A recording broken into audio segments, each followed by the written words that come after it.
اصبر علينا دول. ومن الليل.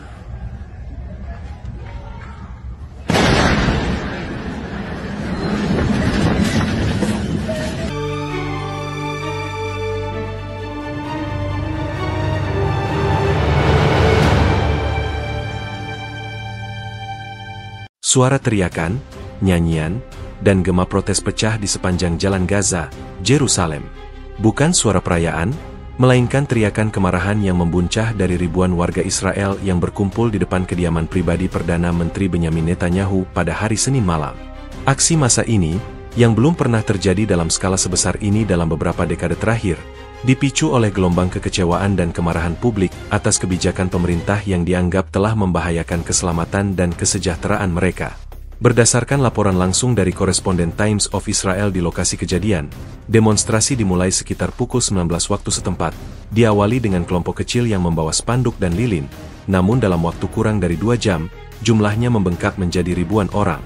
Kami muak dengan perang ini.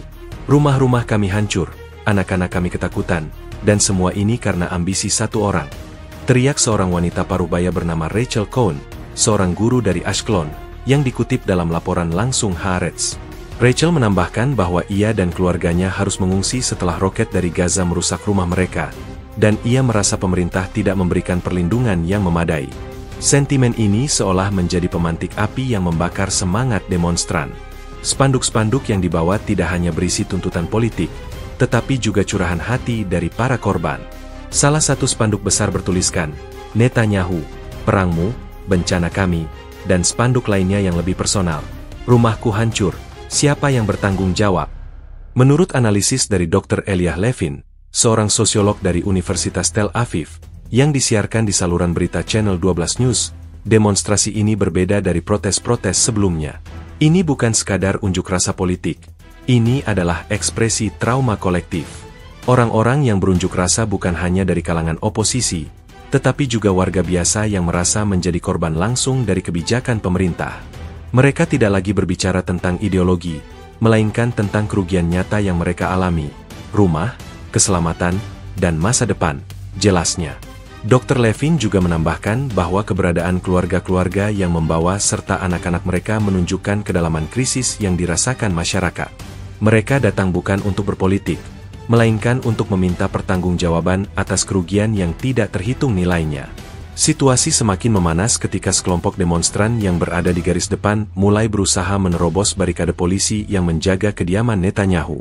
Polisi anti huru-hara, yang dikerahkan dalam jumlah besar, berusaha menahan massa. Teriakan, "Kalian menjaga siapa?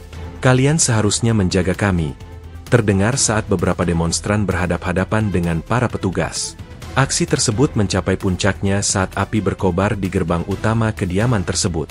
Belum ada konfirmasi resmi siapa yang bertanggung jawab atas pembakaran tersebut, tetapi video amatir yang tersebar di media sosial dan diverifikasi oleh tim investigasi Yet News menunjukkan beberapa orang melemparkan benda-benda yang mudah terbakar ke arah gerbang.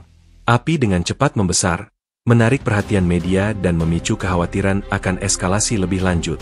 Seorang petugas kepolisian, yang identitasnya dirahasiakan, dalam wawancara singkat dengan The Jerusalem Post, menyatakan bahwa mereka berusaha semaksimal mungkin untuk mengendalikan situasi tanpa kekerasan berlebihan. "Kami mengerti kemarahan mereka, tetapi kami juga harus menjalankan tugas kami untuk melindungi area ini. Ini adalah situasi yang sangat sensitif dan rumit," ujarnya. Pembakaran gerbang menjadi simbol ekstrim dari kemarahan yang dirasakan oleh sebagian besar demonstran. Seorang pemuda bernama Daniel, yang mengaku berasal dari Tel Aviv, mengatakan kepada Al Jazeera bahwa aksi pembakaran itu adalah pesan terakhir. "Kami sudah lelah berteriak, dan kami sudah lelah dengan janji-janji kosong. Api ini menunjukkan bahwa kemarahan kami sudah mencapai titik didih," katanya. Meskipun api berhasil dipadamkan oleh tim pemadam kebakaran yang datang beberapa menit kemudian, jejak arang yang menghitam pada gerbang tersebut menjadi saksi bisu dari malam penuh ketegangan. Peristiwa ini bukan hanya sekadar demonstrasi, tetapi juga peringatan keras bagi kepemimpinan Israel. Analis politik senior dari Globes, Shira Erez, berpendapat bahwa peristiwa ini dapat menjadi titik balik. Selama ini, Netanyahu selalu berhasil mengonsolidasikan kekuasaan dengan narasi keamanan. Namun, ketika narasi itu justru membawa bahaya langsung ke rumah-rumah warga, fondasi kekuasaannya mulai runtuh, tuturnya. Gelombang ketidakpuasan ini, yang berakar pada kekhawatiran nyata tentang keselamatan pribadi dan kerugian finansial, tampaknya jauh lebih sulit untuk dikelola daripada protes politik biasa. Hingga berita ini ditulis, kerumunan masih bertahan, meskipun jumlahnya mulai menyusut, dan polisi masih berjaga ketat di sekitar area tersebut. Ketegangan masih terasa, dan pertanyaan besar kini menggantung di udara. Apakah demonstrasi ini akan memaksa Perdana Menteri untuk mengubah arah kebijakannya, ataukah ini hanya awal dari krisis yang lebih besar?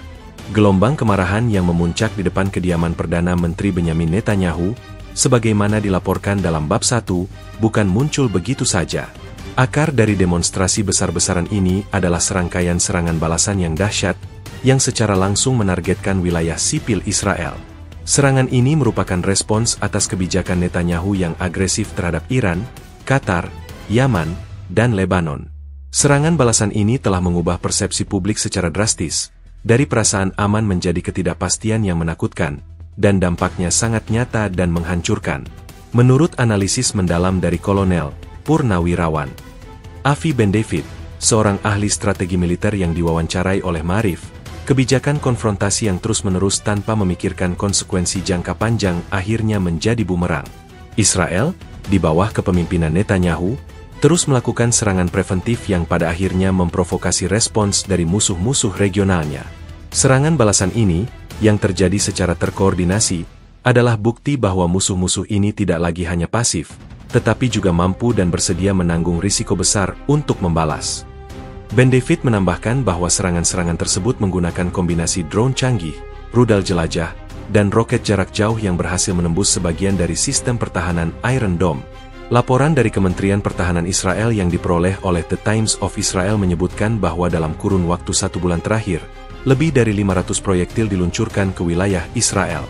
Dari jumlah tersebut, setidaknya 20% berhasil lolos dari sistem pertahanan udara dan menimbulkan kerusakan signifikan.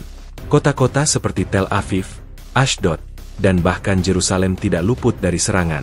Wawancara langsung dengan para korban yang dipublikasikan oleh Yediot Ahronot menggambarkan kengerian yang mereka alami.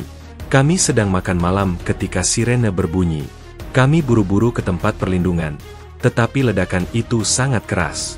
Ketika kami keluar, atap rumah kami sudah runtuh, ujar Sarah Levi, seorang warga Ashdod.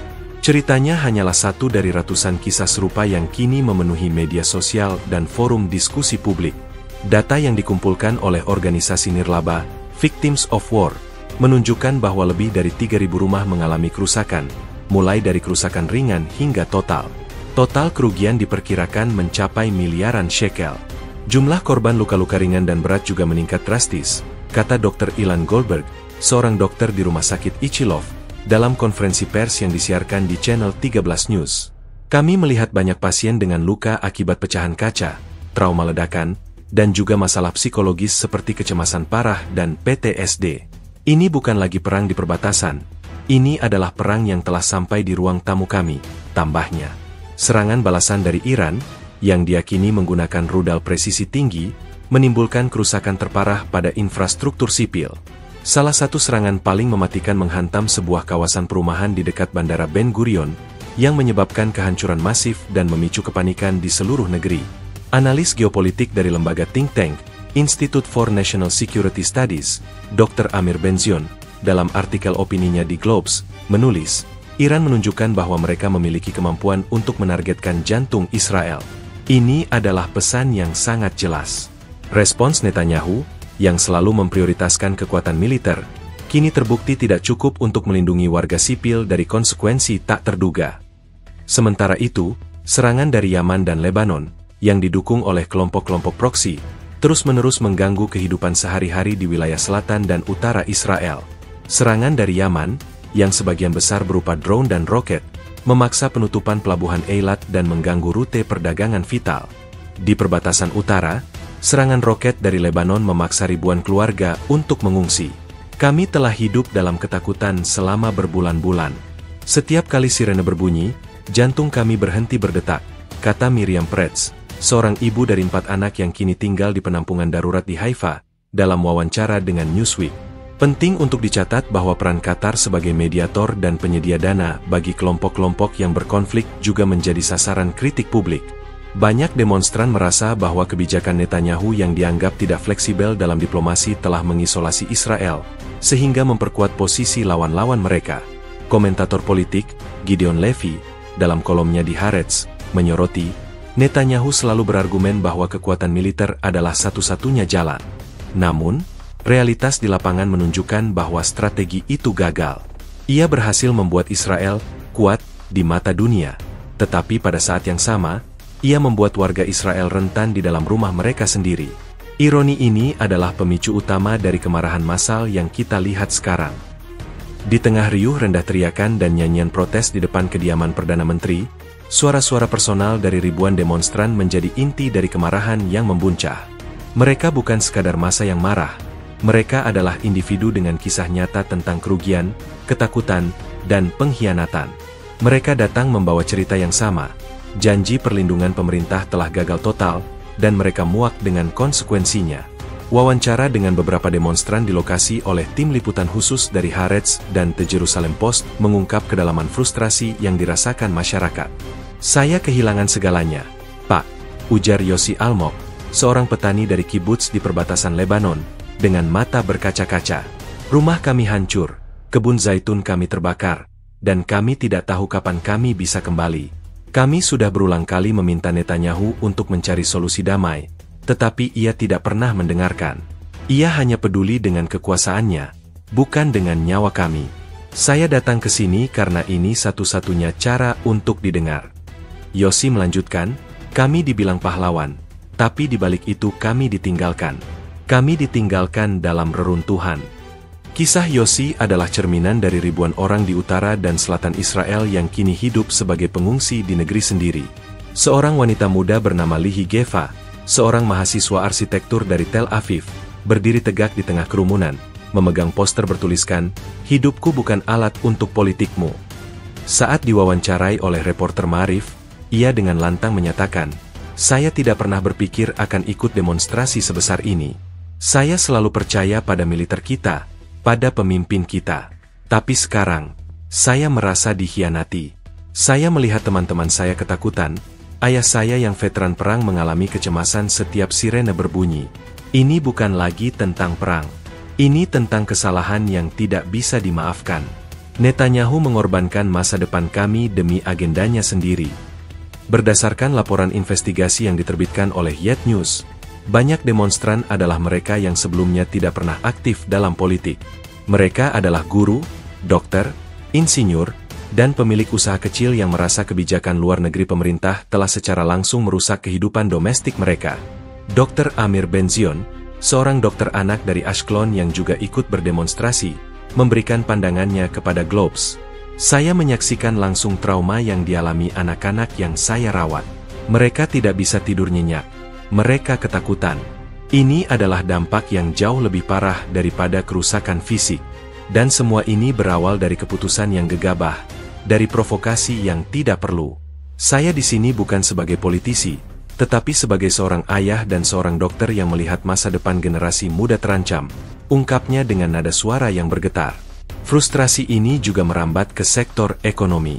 Menurut hasil survei cepat yang dilakukan oleh Calcalist, 78% dari pemilik usaha kecil di wilayah selatan dan utara melaporkan penurunan drastis dalam pendapatan mereka, sebagian besar akibat penutupan bisnis dan kerusakan fasilitas.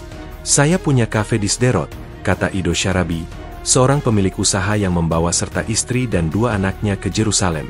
"Selama 1 bulan terakhir, saya terpaksa tutup. Tidak ada pelanggan, tidak ada pasokan. Pemerintah berjanji akan memberi kompensasi, tapi prosesnya lambat sekali. Saya sudah berutang banyak. Kami di sini untuk meminta Netanyahu untuk bertanggung jawab.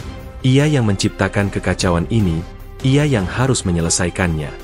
Sentimen anti-Netanyahu ini bahkan merembet ke dalam lingkaran internal Partai Likud sendiri. Seorang sumber yang tidak ingin disebutkan namanya, yang diwawancarai oleh Channel 12 News, mengatakan, "Banyak dari kami di dalam partai juga merasa bahwa Perdana Menteri telah melampaui batas. Ia mengambil risiko yang terlalu besar dan kini kami semua harus membayar harganya." Kemarahan publik ini sangat nyata dan kami tidak bisa lagi mengabaikannya. Ada perbincangan serius di internal mengenai langkah-langkah yang harus diambil, termasuk kemungkinan meninjau kembali posisi politiknya.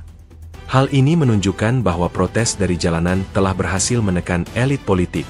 Suara-suara ini, yang disiarkan di seluruh media Israel, memberikan gambaran yang lebih kompleks daripada sekadar unjuk rasa politik. Ini adalah suara kemanusiaan yang lelah, suara masyarakat yang merasa diabaikan oleh pemimpinnya.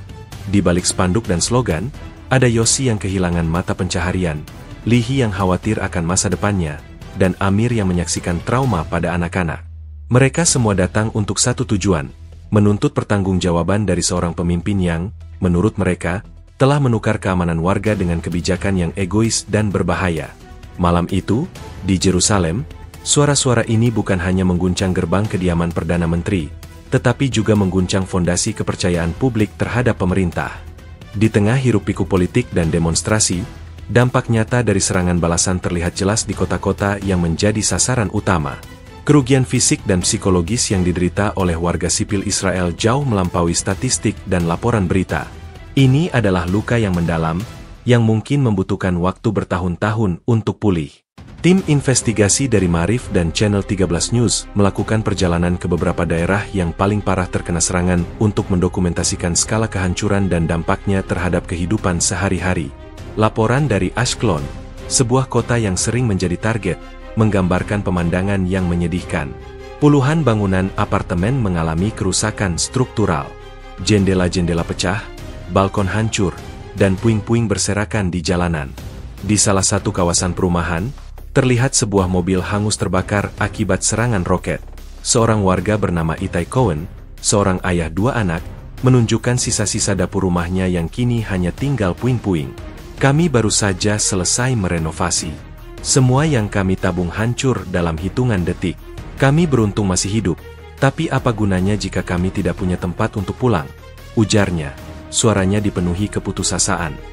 Menurut data awal yang dirilis oleh Israel National Emergency Authority, NEA, yang dikutip oleh The Times of Israel, lebih dari 3.500 unit rumah, termasuk apartemen dan rumah pribadi, mengalami kerusakan signifikan.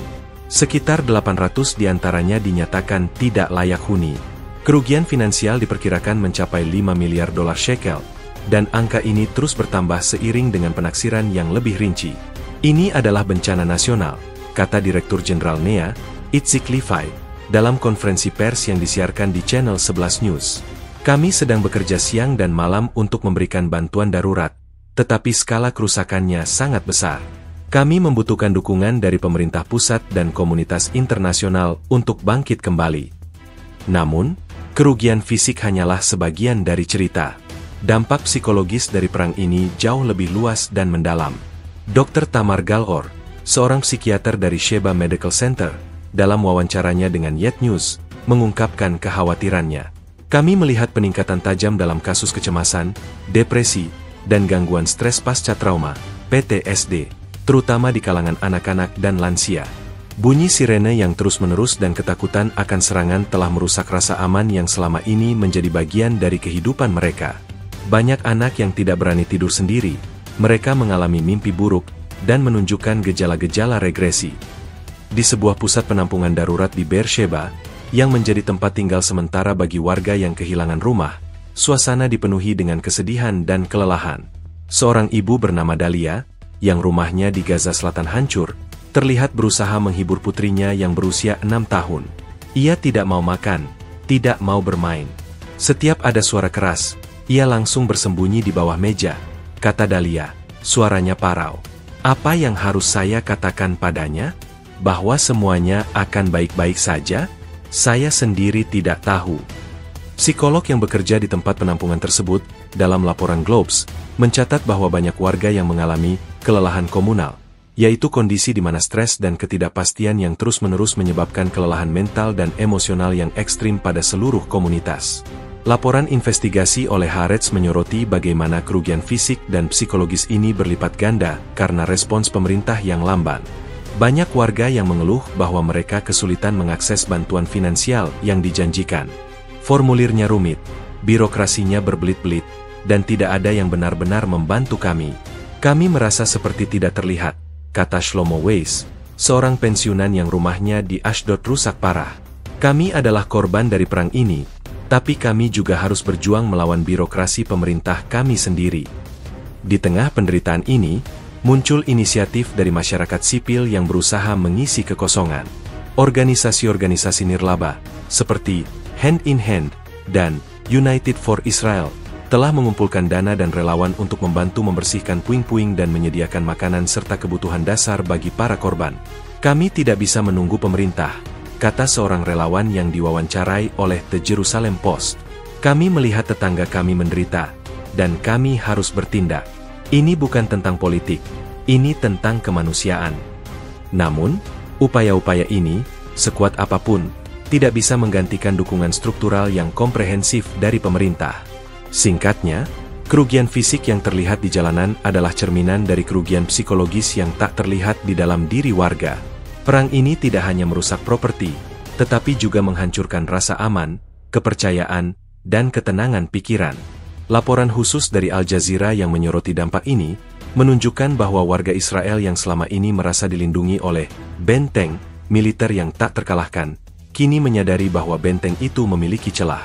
Dan celah inilah yang menjadi pemicu utama kemarahan publik yang meledak di depan kediaman Perdana Menteri. Kerumunan demonstran yang membakar gerbang kediaman Perdana Menteri Benyamin Netanyahu telah memicu reaksi cepat dan tegas dari otoritas Israel. Peristiwa ini bukan hanya unjuk rasa biasa, ini adalah tantangan langsung terhadap keamanan dan kewenangan negara. Respons yang diberikan oleh aparat keamanan dan pemerintah menjadi sorotan utama media, memicu perdebatan sengit tentang bagaimana seharusnya pemerintah menangani ketidakpuasan publik yang begitu mendalam. Menurut laporan eksklusif dari Channel 12 News, Kabinet Netanyahu mengadakan rapat darurat secara virtual segera setelah insiden pembakaran gerbang. Dalam rapat tersebut, Menteri Keamanan Nasional, Itamar Ben-Gvir, dilaporkan mendesak respons yang lebih keras terhadap demonstran, bahkan mengusulkan pengerahan unit khusus untuk membubarkan massa secara paksa. Ini bukan lagi protes damai. Ini adalah tindakan anarkis yang menargetkan simbol negara. Kita harus bertindak tegas untuk menjaga ketertiban, ujar Ben-Gvir, seperti yang bocor ke media melalui sumber internal. Namun, Menteri Pertahanan, Yoav Gallant, dilaporkan menentang pendekatan tersebut, dengan alasan bahwa respons yang terlalu represif hanya akan memperburuk situasi dan memicu kekerasan lebih lanjut.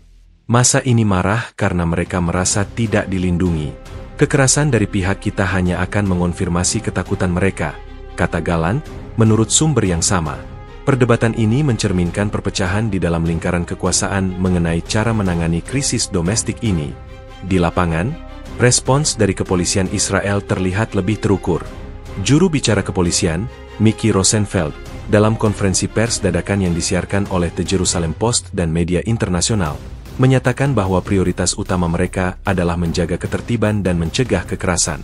Kami memahami kemarahan warga, tetapi kami tidak bisa membiarkan tindakan kriminal seperti pembakaran properti terjadi. Kami telah menangkap beberapa individu yang dicurigai terlibat dalam insiden tersebut dan penyelidikan sedang berlangsung, jelasnya. Pasukan polisi anti huru-hara menggunakan barikade dan semprotan air sesekali untuk mengendalikan kerumunan, tetapi secara umum menghindari penggunaan kekerasan yang berlebihan. Hal ini, menurut analisis dari Haaretz, merupakan keputusan yang disengaja untuk mencegah eskalasi yang lebih buruk, mengingat sensitivitas politik dan publik dari situasi tersebut. Dari kediaman Perdana Menteri sendiri, tidak ada pernyataan resmi yang dirilis oleh Netanyahu hingga pagi hari berikutnya. Namun, kantornya mengeluarkan pernyataan singkat melalui juru bicaranya yang disebarluaskan oleh Yet News. Perdana Menteri Benyamin Netanyahu dan keluarganya berada dalam kondisi aman. Kami mengutuk keras tindakan kekerasan dan vandalisme yang terjadi. Perdana Menteri memahami penderitaan warga akibat perang, tetapi ia juga menekankan bahwa kekerasan tidak akan menyelesaikan masalah. Pemerintah akan terus berupaya maksimal untuk melindungi semua warga Israel dan membawa perdamaian. Demikian isi pernyataan tersebut. Pernyataan ini dianggap oleh banyak pihak sebagai respons yang hati-hati, berusaha menenangkan publik tanpa mengakui kesalahan kebijakan. Reaksi dari politisi oposisi sangatlah tajam.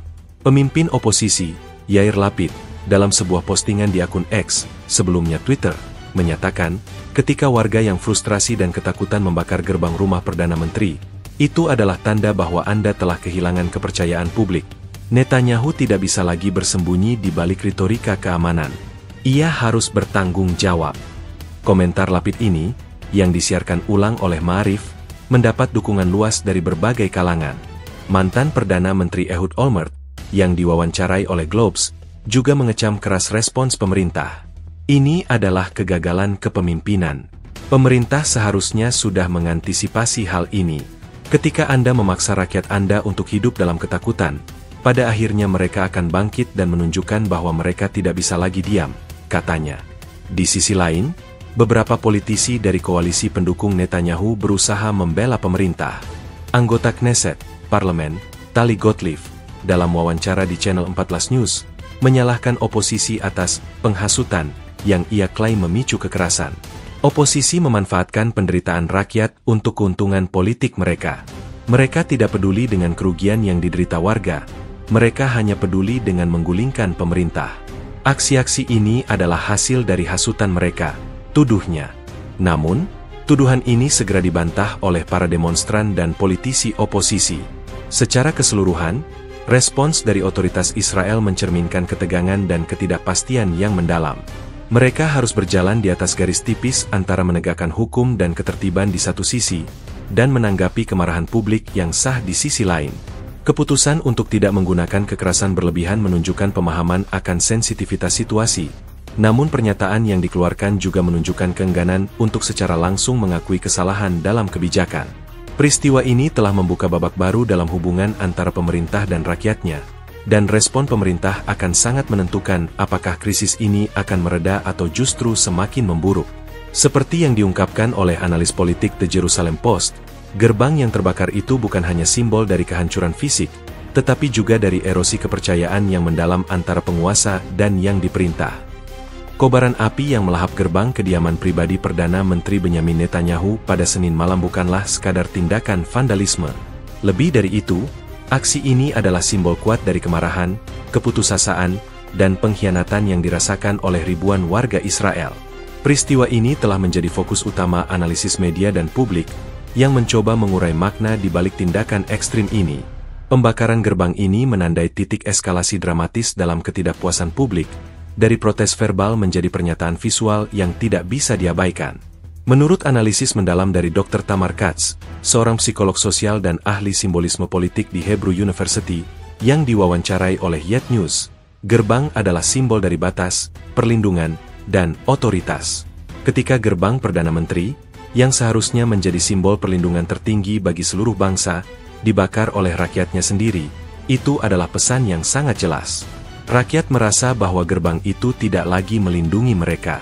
Sebaliknya, mereka melihat gerbang itu sebagai penghalang antara mereka dan pemimpin yang seharusnya mendengarkan mereka. Dr. Katz menambahkan bahwa tindakan ini bukan tentang membakar sebuah gerbang secara harfiah, melainkan tentang menghancurkan kepercayaan yang diwakilinya.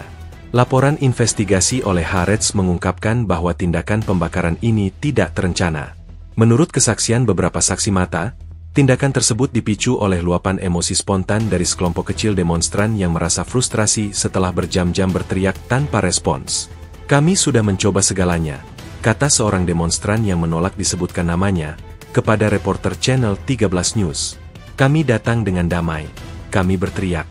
Kami membawa spanduk. Tidak ada yang berubah. Api adalah satu-satunya cara untuk menunjukkan betapa panasnya kemarahan di dalam hati kami. Kami ingin Netanyahu tahu bahwa ia bermain dengan api." Kesaksian ini menunjukkan bahwa tindakan tersebut merupakan puncak dari akumulasi rasa sakit dan kemarahan yang telah lama terpendam. Simbolisme pembakaran ini juga beresonansi dengan sejarah dan budaya Yahudi. Sebagaimana dijelaskan oleh Rabbi David Weiss, seorang komentator sosial agama yang menulis untuk The Jerusalem Post, dalam tradisi kita, api seringkali melambangkan pemurnian dan perubahan. Namun, dalam konteks ini, api di gerbang rumah Perdana Menteri melambangkan kemarahan Tuhan. Ini adalah peringatan bahwa jika seorang pemimpin tidak melindungi umatnya dan sebaliknya membawa mereka pada kehancuran, maka murka akan menimpa. Ini bukan hanya protes politik, ini adalah protes moral. Interpretasi ini, yang disebarkan luas di media sosial, memberikan dimensi spiritual pada aksi tersebut, memperkuat makna mendalamnya di mata publik. Para pengamat politik juga melihat aksi ini sebagai indikasi eskalasi yang mengkhawatirkan. Mantan Ketua Knesset, Reuven Rivlin, dalam wawancara di Ma'arif, mengatakan bahwa tindakan ini harus menjadi alarm bagi seluruh sistem politik Israel. Ini adalah alarm yang paling keras yang pernah kita dengar. Rakyat tidak hanya menuntut pengunduran diri, mereka juga menuntut pertanggungjawaban atas kerusakan yang ditimbulkan. Ketika rakyat sampai pada titik membakar simbol kekuasaan, itu berarti mereka tidak lagi memiliki cara lain untuk berekspresi.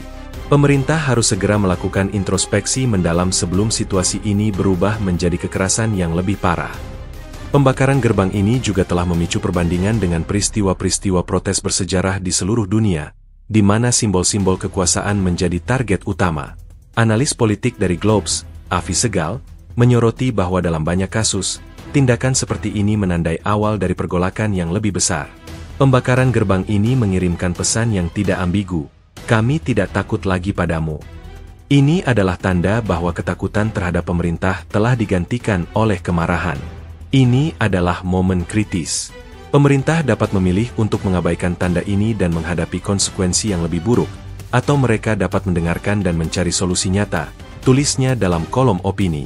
Reaksi publik terhadap aksi ini juga terbagi. Sementara banyak yang mengutuk tindakan kekerasan dan vandalisme, sejumlah besar warga lainnya menyetujui makna simbolisnya. Sebuah jajak pendapat daring yang dilakukan oleh The Times of Israel menunjukkan bahwa 65% responden setuju bahwa pembakaran gerbang tersebut, meskipun merupakan tindakan ilegal, menggambarkan dengan tepat tingkat kemarahan dan frustrasi yang dirasakan oleh masyarakat. Hal ini menunjukkan bahwa banyak warga melihat tindakan tersebut sebagai respons yang wajar terhadap kegagalan kepemimpinan. Pada akhirnya, gerbang yang terbakar di Jalan Gaza bukanlah sekadar puing. Ini adalah monumen dari kekecewaan, sebuah artefak dari malam di mana rakyat Israel menyatakan bahwa janji perlindungan telah dilanggar. Api yang membakar gerbang itu telah menerangi kegagalan kebijakan dan kerugian yang diderita warga, serta mengirimkan pesan yang jelas dan membara kepada Perdana Menteri dan seluruh elit politik Israel. Gerbang itu kini menjadi simbol abadi dari ketidakpercayaan yang mendalam antara penguasa dan rakyatnya, dan pertanda bahwa masa-masa yang sulit masih akan datang.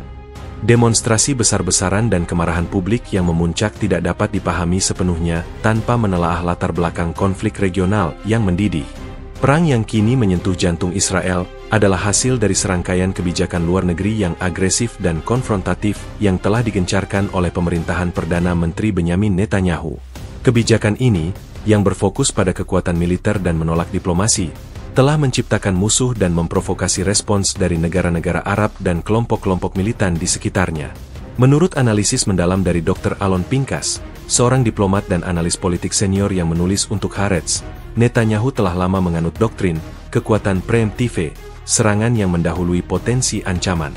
Doktrin ini, yang bertujuan untuk menjaga keamanan Israel, pada kenyataannya justru memicu lingkaran setan eskalasi. Ia percaya bahwa kekuatan militer Israel cukup untuk mengintimidasi musuh-musuhnya, tetapi ia gagal melihat bahwa musuh-musuh ini juga memiliki batas kesabaran dan kemampuan untuk membalas. Pinkas menambahkan bahwa kebijakan ini, yang secara sistematis menyingkirkan jalur diplomasi dengan Iran dan kelompok-kelompok seperti Hizbullah dan Hamas, telah menghilangkan katu pengaman yang bisa mencegah konflik berskala penuh. Laporan investigasi dari Globes mengungkap bagaimana kebijakan ini dimanifestasikan dalam tindakan nyata.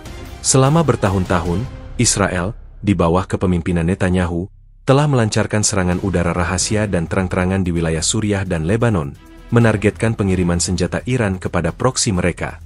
Serangan-serangan ini, yang secara konsisten tidak dikonfirmasi secara resmi oleh Israel, bertujuan untuk mengganggu rantai pasokan musuh. Namun, seperti yang dicatat oleh koresponden keamanan Yet News, tindakan ini tidak hanya menghancurkan gudang senjata, tetapi juga memicu kebencian yang mendalam. Iran dan proksinya, termasuk Hizbullah dan Houthi Yaman, tidak akan tinggal diam. Mereka melihatnya sebagai agresi yang harus dibalas. Peran Iran dalam konflik ini adalah sentral. Menurut data intelijen yang diungkap oleh The Jerusalem Post, Teheran telah meningkatkan dukungannya kepada kelompok-kelompok militan, menyediakan mereka dengan teknologi rudal dan drone yang lebih canggih. Serangan yang dilancarkan dari Iran, seperti yang disaksikan oleh publik Israel, menunjukkan peningkatan signifikan dalam akurasi dan jangkauan. Iran telah berhasil mengubah perang proksi menjadi ancaman langsung ke daratan Israel, kata Kolonel Purnawirawan Gideon Sapir, seorang pensiunan perwira intelijen yang diwawancarai oleh Ma'arif. Ini adalah realitas baru. Selama ini, kita berpikir bahwa pertempuran akan terjadi di perbatasan. Namun, kini medan perang telah bergeser ke kota-kota kita. Selain Iran, peran Qatar dan Yaman juga menjadi sorotan. Qatar, yang telah lama menjadi perantara dalam konflik dan memberikan dukungan finansial kepada Hamas, kini dituduh oleh banyak pihak di Israel telah menggunakan pengaruhnya untuk mengobarkan konflik. Netanyahu, dengan kebijakan yang tidak fleksibelnya, telah memperkuat posisi Qatar sebagai pemain kunci di wilayah ini, kata seorang diplomat senior anonim kepada The Times of Israel. Ia menolak negosiasi yang tulus dengan lawan-lawan Israel, sehingga membuka ruang bagi pihak-pihak seperti Qatar untuk mengisi kekosongan tersebut dengan agenda mereka sendiri. Sementara itu, serangan-serangan dari Yaman, yang sebagian besar dilakukan oleh kelompok Houthi, menunjukkan bahwa konflik ini tidak lagi terbatas pada lingkaran terdekat Israel. Serangan drone dari Yaman, meskipun banyak yang berhasil dicegat, mengirimkan pesan yang jelas bahwa musuh-musuh Israel dapat menyerang dari jarak jauh. Dampak dari semua ini adalah terciptanya lingkaran api di sekitar Israel. Di utara, Lebanon, yang dikuasai oleh Hizbullah, menjadi ancaman konstan. Di selatan, serangan dari Gaza terus berlanjut. Dan kini, dengan serangan langsung dari Iran dan Yaman, Israel dihadapkan pada ancaman yang multidimensi. Analis politik di Channel 11 News, Tal Snyder, menyimpulkan, kebijakan luar negeri Netanyahu didasarkan pada asumsi bahwa kekuatan Israel tak tertandingi. Namun, apa yang kita lihat sekarang adalah hasil dari provokasi yang berlebihan. Ia telah menyatukan musuh-musuhnya melawan Israel. Sekarang, bukan hanya tentara yang berisiko, tetapi setiap warga negara. Ketidakpuasan publik yang diekspresikan di jalanan Yerusalem adalah pengakuan pahit bahwa harga dari kebijakan ini terlalu tinggi, dan bahwa strategi yang mengutamakan kekuatan di atas segalanya telah membawa bencana langsung ke pintu rumah mereka. Demonstrasi yang mengguncang kediaman Perdana Menteri Benyamin Netanyahu tidak hanya sekadar luapan kemarahan, melainkan juga sebuah platform untuk menyuarakan tuntutan yang jelas dan mendesak. Ribuan warga yang berunjuk rasa, mulai dari veteran perang hingga ibu-ibu rumah tangga, memiliki satu pesan yang terkoordinasi. Mereka menuntut perubahan fundamental dalam kebijakan pemerintah yang mereka anggap telah gagal total dalam melindungi rakyatnya. Tuntutan ini merangkum kekecewaan yang mendalam terhadap kepemimpinan yang lebih memprioritaskan konfrontasi daripada keselamatan domestik. Menurut laporan investigasi mendalam dari The Times of Israel, tuntutan utama para demonstran dapat dikategorikan menjadi 3 poin kunci. Pertama, dan yang paling mendesak, adalah penghentian segera perang dan pencarian solusi damai. Cukup sudah, teriak seorang demonstran, Eli Gonen, seorang pensiunan guru dari Ashdod, yang diwawancarai oleh reporter Ma'arif. Kami tidak ingin lagi hidup dalam ketakutan akan serangan roket. Kami tidak ingin lagi mendengar sirene setiap hari. Kami ingin perdamaian, dan jika Netanyahu tidak bisa memberikannya, maka ia harus mundur. Sentimen ini diamini oleh banyak demonstran yang merasa bahwa perang yang berkepanjangan hanya menguntungkan elit politik dan merugikan rakyat biasa. Mereka menuntut pemerintah untuk secara serius mempertimbangkan jalur diplomasi, bahkan dengan lawan-lawan yang dianggap musuh, demi mengakhiri siklus kekerasan. Kedua, para demonstran menuntut pertanggungjawaban penuh atas kerugian yang telah diderita. Ini tidak hanya mencakup kompensasi finansial untuk rumah-rumah yang hancur dan bisnis yang bangkrut, tetapi juga pengakuan publik atas kegagalan pemerintah dalam melindungi warga. Kami butuh lebih dari sekadar janji palsu, kata Shira Livni, seorang ibu yang membawa serta putrinya ke demonstrasi. Dalam wawancara dengan Yet News, ia menambahkan, kami ingin Netanyahu datang ke hadapan kami dan berkata, saya salah. Kami ingin melihat pejabat yang bertanggung jawab atas kegagalan sistem pertahanan udara atau respons darurat yang lambat untuk dipecat. Tanpa akuntabilitas, tidak akan ada kepercayaan. Tuntutan ini mencerminkan rasa frustrasi yang mendalam terhadap apa yang mereka anggap sebagai sikap apatis dan arogan dari pemerintah. Ketiga, dan mungkin yang paling signifikan, adalah permintaan untuk pemilu dini. Slogan, Bibi, Go Home. Bibi, pulanglah. Yang menggema di seluruh area demonstrasi adalah seruan untuk mengganti kepemimpinan saat ini. Banyak demonstran merasa bahwa Netanyahu telah kehilangan mandat moral untuk memimpin. Ia tidak lagi mewakili rakyat. Ia hanya mewakili dirinya sendiri dan koalisi ultrakanan yang haus kekuasaan, ujar Itamar Klein, seorang mahasiswa dari Universitas Tel Aviv, yang berbicara kepada Haaretz. Menurut analisis dari Dr. Gideon Rahat, seorang ahli hukum konstitusi dari Hebrew University yang diwawancarai oleh Globes, permintaan untuk pemilu dini ini memiliki dasar yang kuat dalam situasi saat ini. Ketika sebuah pemerintahan secara fundamental kehilangan kepercayaan publik dalam hal keamanan, hal yang paling mendasar, maka pemilu adalah satu-satunya cara yang sah untuk menyelesaikan krisis ini. Rakyat harus diberikan kesempatan untuk memilih pemimpin yang mereka yakini dapat melindungi mereka. Tuntutan-tuntutan ini, yang secara teratur disiarkan di seluruh media Israel dan media sosial, telah memberikan tekanan yang luar biasa pada kabinet Netanyahu. Laporan internal dari Channel 12 News menyebutkan bahwa beberapa anggota koalisi sendiri kini mulai khawatir dengan skala dan keseriusan tuntutan ini. Mereka bukan lagi hanya protes dari kelompok kiri. Ini adalah suara dari masyarakat umum, dari kelas menengah, dari orang-orang yang biasanya tidak turun ke jalan. Kita tidak bisa lagi mengabaikan mereka, kata seorang pejabat senior yang tidak ingin disebutkan namanya.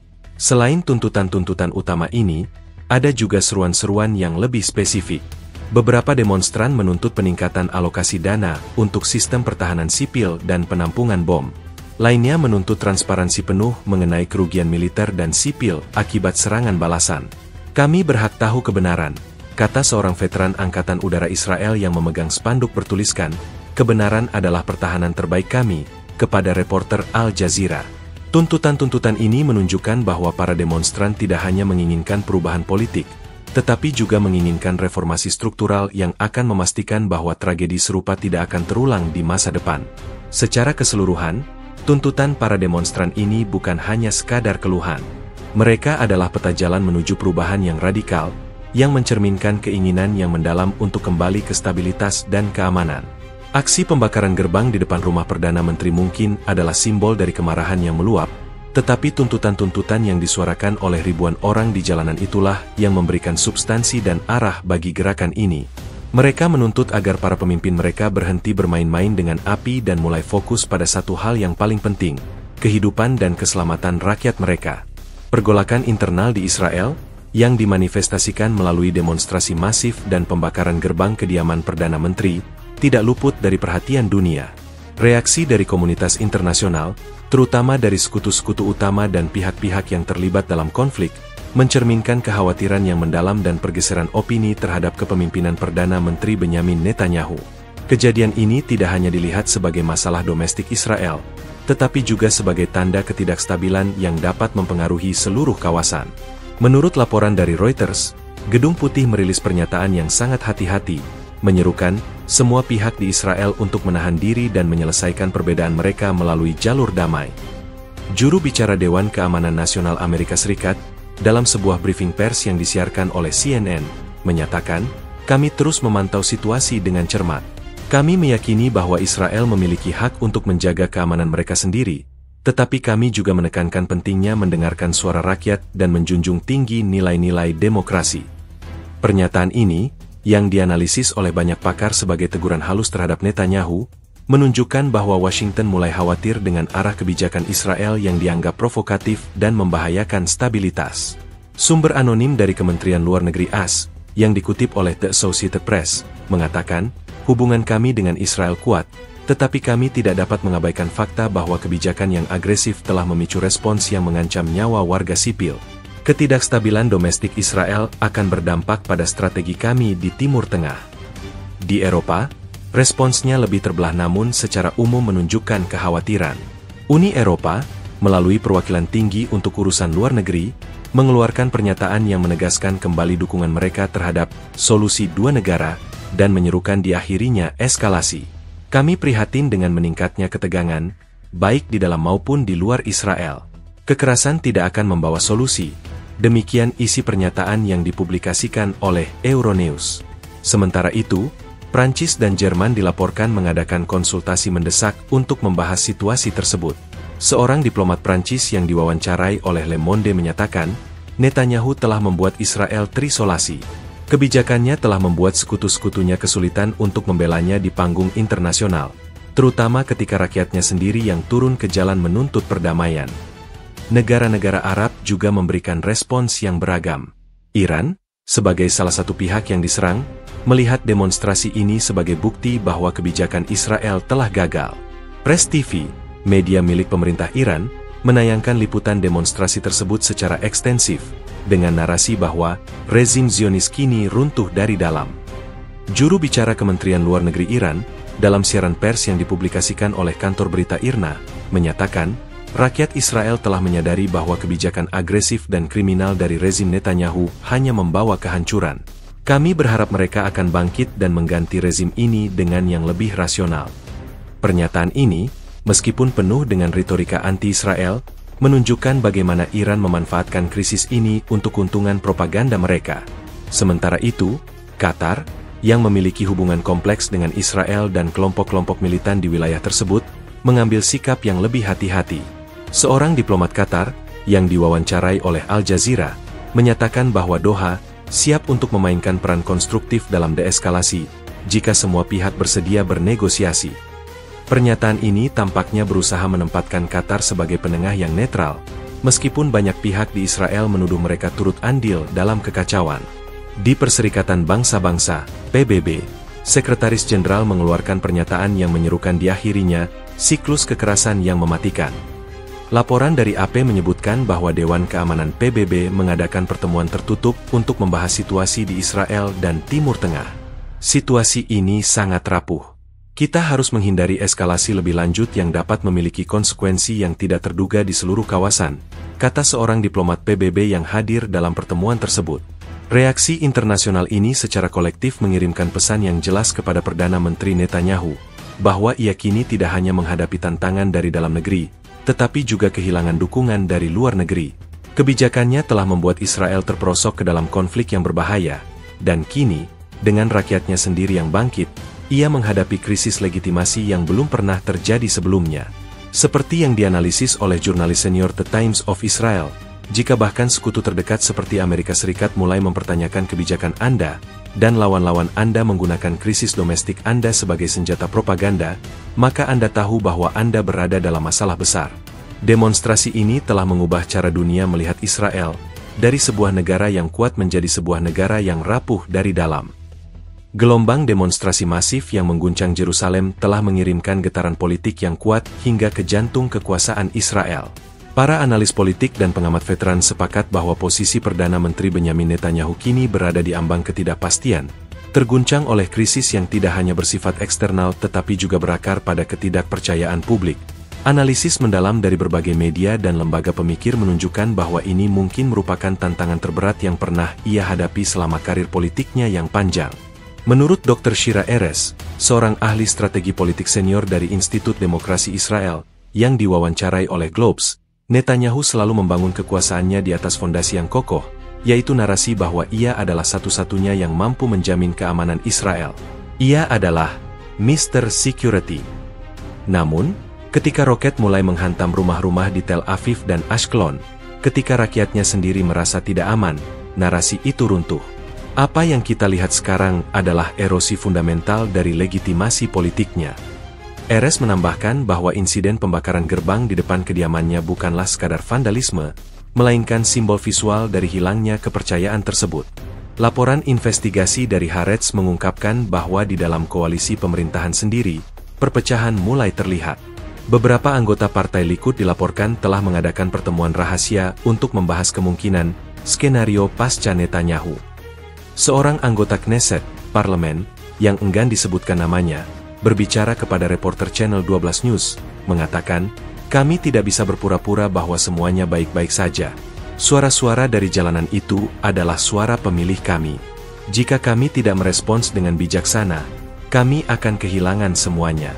Ada kekhawatiran yang sangat nyata bahwa krisis ini akan memaksa kami untuk menghadapi pemilu dini, dan dalam kondisi seperti ini, kami tidak yakin akan menang. Kekhawatiran ini mencerminkan fakta bahwa krisis ini tidak hanya mengancam Netanyahu secara pribadi, tetapi juga mengancam keberlangsungan koalisi yang rapuh. Oposisi, yang dipimpin oleh Yair Lapid, dengan cepat memanfaatkan momentum ini. Mereka secara terbuka menyerukan mosi tidak percaya di parlemen. Waktu untuk berbicara sudah habis. Rakyat Israel telah berbicara di jalanan. Kini giliran Knesset untuk mendengarkan. Kami harus menggulingkan pemerintahan yang telah gagal melindungi rakyatnya, ujar Lapid dalam konferensi pers yang disiarkan oleh Ma'arif. Meskipun mosi tidak percaya mungkin sulit untuk disahkan tanpa dukungan dari anggota koalisi, seruan ini menambah tekanan politik yang signifikan pada Netanyahu. Berdasarkan jajak pendapat yang dilakukan oleh The Times of Israel, popularitas Netanyahu telah jatuh ke titik terendah dalam beberapa tahun terakhir. Sekitar 75% responden menyatakan ketidakpuasan terhadap cara pemerintah menangani serangan balasan. Lebih dari 60% percaya bahwa Netanyahu harus mengundurkan diri atau menyerukan pemilu dini. Angka-angka ini, yang disebarluaskan luas oleh media, memberikan bobot yang serius pada tuntutan para demonstran. Ini bukan lagi soal politik.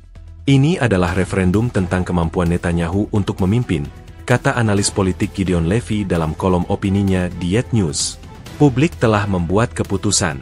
Pertanyaannya sekarang adalah seberapa cepat para politisi akan mengikutinya. Di tengah badai ini, Netanyahu mencoba untuk tetap tenang. Dalam sebuah pernyataan video yang dirilis oleh kantornya, ia menyerukan persatuan nasional dan berjanji untuk melanjutkan perjuangan melawan musuh-musuh Israel. Namun, retorika yang sama yang selama ini berhasil menyatukan publik, kini terdengar hampa di telinga banyak orang yang kehilangan rumah dan mata pencaharian mereka. Analis politik di Al Jazeera, Marwan Bishara, berpendapat bahwa Netanyahu kini berada di persimpangan yang mustahil. Jika ia melanjutkan kebijakan agresifnya, ia akan menghadapi kemarahan rakyatnya. Jika ia mengubah arah, ia akan dianggap lemah dan mungkin akan kehilangan dukungan dari koalisi ultrakanannya. Ia terjebak dalam jebakan yang ia ciptakan sendiri. Krisis ini juga menyoroti peran keluarga Netanyahu. Sarah Netanyahu, yang seringkali menjadi sasaran kritik publik, kini juga menjadi pusat perhatian. Laporan dari Calcalist menunjukkan bahwa banyak demonstran juga meneriakkan slogan-slogan yang menargetkan Sarah, menuduhnya memiliki pengaruh yang tidak semestinya dalam pengambilan keputusan politik. Hal ini menunjukkan bahwa kemarahan publik tidak hanya ditujukan pada kebijakan, tetapi juga pada dinasti yang mereka rasakan telah mengendalikan Israel. Secara keseluruhan, posisi Netanyahu kini sangat rapuh. Ia tidak hanya menghadapi oposisi politik yang kuat, tetapi juga ketidakpuasan publik yang mendalam dan perpecahan di dalam koalisinya sendiri. Demonstrasi ini, yang dipicu oleh kerugian fisik dan psikologis akibat serangan balasan, telah mengubah diskusi dari siapa yang bertanggung jawab, menjadi apakah pemimpin ini layak untuk memimpin. Pertanyaannya bukanlah apakah badai ini akan berlalu, tetapi apakah Netanyahu akan mampu bertahan di dalamnya. Gelombang demonstrasi besar-besaran di Israel telah mengirimkan gelombang kejutan hingga ke komunitas Yahudi di seluruh dunia, yang dikenal sebagai diaspora. Bagi jutaan orang Yahudi yang tinggal di luar Israel, berita tentang protes massal dan pembakaran gerbang di depan kediaman Perdana Menteri telah memicu perdebatan yang intens dan memecah belah. Peristiwa ini tidak hanya menguji loyalitas mereka terhadap negara Israel, tetapi juga memaksa mereka untuk menghadapi realitas yang sulit, bahwa negara yang selama ini mereka dukung dari jauh kini sedang menghadapi krisis internal yang mendalam. Menurut survei yang dilakukan oleh Pew Research Center dan dilaporkan oleh The New York Times, respons dari komunitas Yahudi di Amerika Serikat, yang merupakan diaspora terbesar, sangatlah terpolarisasi. Sekitar 40% responden menyatakan keprihatinan mendalam dan mendukung tuntutan para demonstran untuk mengakhiri perang dan mencari solusi damai. Ini adalah Israel yang saya kenal, kata Rabbi Aaron Goldberg dari Brooklyn, yang berbicara kepada The Forward, sebuah media Yahudi Amerika terkemuka. Israel yang dibangun di atas nilai-nilai keadilan dan kemanusiaan. Ketika pemerintahnya sendiri mengabaikan nilai-nilai itu dan membahayakan warganya, adalah tugas kita untuk angkat bicara dan mendukung mereka yang menuntut perubahan. Rabbi Goldberg menambahkan bahwa banyak jemaatnya kini lebih sering membahas situasi di Israel dalam khotbah dan pertemuan, yang sebelumnya jarang terjadi. Di sisi lain, mayoritas, sekitar 55% responden survei, menyatakan dukungan mereka terhadap pemerintah Israel dan mengutuk keras tindakan kekerasan dari para demonstran. Membakar gerbang adalah tindakan yang tidak dapat diterima, ujar Deborah Feldman, ketua sebuah organisasi Zionis di Los Angeles, dalam wawancara dengan The Jerusalem Post. Ini adalah aksi yang anarkis dan memberikan amunisi bagi musuh-musuh Israel. Perdana Menteri Netanyahu adalah pemimpin yang terpilih secara demokratis, dan kami percaya ia melakukan yang terbaik untuk melindungi negara. Kami tidak bisa membiarkan kerusuhan domestik merusak citra Israel di mata dunia. Pandangan ini banyak dipegang oleh komunitas Yahudi yang secara tradisional memiliki ikatan kuat dengan Partai Likud dan kebijakan keamanan garis keras. Laporan investigasi oleh Al Jazeera menyoroti bagaimana perdebatan ini juga memecah belah keluarga dan komunitas. Saya berdebat dengan ayah saya setiap malam di telepon, kata Maya Cohen, seorang mahasiswa Yahudi di London. Saya mendukung para demonstran. Saya rasa mereka benar. Ayah saya, yang dibesarkan di Israel dan pindah ke Inggris, berpikir bahwa saya terlalu naif dan bahwa saya tidak memahami realitas ancaman yang dihadapi Israel. Ini sangat menyakitkan. Maya menambahkan bahwa perpecahan ini tidak hanya terjadi di rumahnya, tetapi juga di antara teman-temannya di universitas. Dampak dari krisis ini juga terasa dalam hal penggalangan dana dan dukungan politik.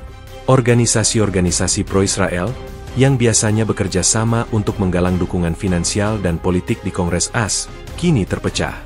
Menurut laporan dari Politico, beberapa donatur besar yang biasanya mendukung Israel kini ragu-ragu untuk memberikan sumbangan, khawatir bahwa dana mereka akan digunakan untuk mendukung kebijakan yang justru merugikan warga sipil.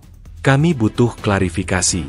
Kami ingin tahu bahwa uang kami akan digunakan untuk membantu korban perang, bukan untuk membiayai kebijakan yang memperburuk situasi, kata seorang donatur anonim yang memiliki hubungan dekat dengan Washington. Sementara itu, inisiatif-inisiatif baru muncul dari diaspora untuk mendukung para demonstran. Kelompok seperti Jews for a Just Israel di New York dan Diaspora for Democracy di Paris mulai mengumpulkan dana untuk membantu keluarga-keluarga yang kehilangan rumah akibat serangan balasan, dan juga untuk mendukung gerakan protes di Israel.